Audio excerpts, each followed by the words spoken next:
தூத்துக்குடி மக்களவை தொகுதி திமுக வேட்பாளர் கனிமொழி ஸ்ரீவைகுண்டம் அருகே உள்ள தோழப்பன் பண்ணையில் தேர்தல் பரப்புரையில் ஈடுபட்டு வருகிறார். காட்சிகளை நேரலையில் பார்க்கலாம். கடமை நமக்கு இருக்கு. தமிழ்நாட்டுக்கு எந்த நிதியும் கொடுக்க மாட்டாங்க. அதே போல நம்ம வரி எல்லாம் வாங்கிட்டு போயிடுவாங்க. வாங்கின வரி ₹1 வரி வாங்கினாங்கன்னா திருப்பி கொடுக்கறது 25, 26 பைசா தான். ஆனா உத்தரப்பிரதேசத்துக்கு டபுளா திருப்பி கொடுக்கறாங்க. வாங்கினதை விட ஜாஸ்தி திருப்பி கொடுக்கறாங்க. 2 மடங்கு அதிகமா கொடுக்கறாங்க. ஆனா நமக்கு ஒண்ணும் கொடுக்கறதே கிடையாது. இதுதான் அவங்க தமிழ்நாட்டு மேல வச்சிருக்கக்கூடிய மரியாதை என்பதை புரிந்து கொண்டு தேர்தல் நேரத்துல மோடி இந்த பக்கமே திரும்ப திரும்ப வந்துகிட்டு இருக்காரு இல்லையா? மழை வெள்ளத்துல வந்து எட்டி கூட பாக்கல.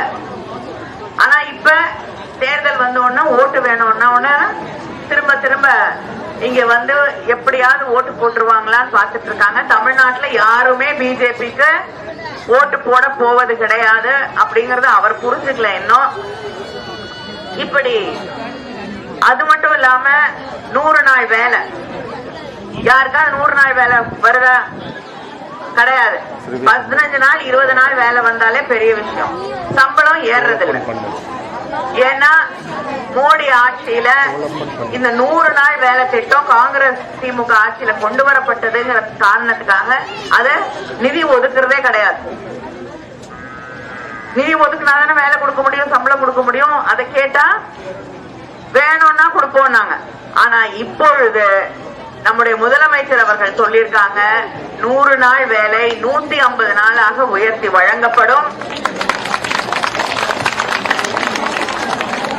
அதே போல காங்கிரஸ் தேர்தல் அறிக்கையிலும் சொல்லிருக்காங்க, திமுக தேர்தல் அறிக்கையிலும் சொல்லிருக்கோம்.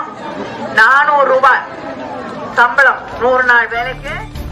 மக்களவை தேர்தலை ஒட்டி தூத்துக்குடியில் திமுக வேட்பாளர் கனிமொழி பரப்புரை மேற்கொண்ட காட்சிகளை பார்த்தோம்.